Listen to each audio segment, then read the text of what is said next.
Je réponds au nom de M. Bertrand Sango. Je suis chercheur et enseignant en sciences politiques, politiste assis. C'est une date mémorable que, selon nous, étant chercheurs en sciences politiques, également enseignants, nous plaçons sous des aspects, notamment le premier aspect, c'est dans le sens de commémorer une grande journée d'un grand compatriote, fervent d'ailleurs, de l'esprit nationaliste qui est mort en cette date. Et en deuxième lieu, ce sont les valeurs, la vertu qu'est prônée Laurent Désiré Kabila. Parce que Laurent Désiré Kabila, pour ceux qui l'ont connu dans les bons sens, dans le sens qu'il était venu libérer les peuples congolais qui étaient pendant longtemps dans l'oppression, c'est-à-dire le peuple congolais vivait dans une dictature avec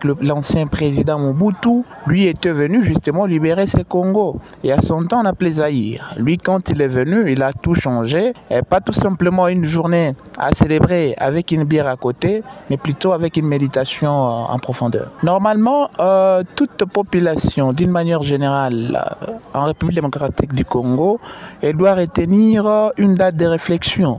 Une date d'une très grande philosophie qui nous a été introduite par Laurent Désiré Kabila. Notamment, j'ai cité son axiome de ne jamais trahir les Congo.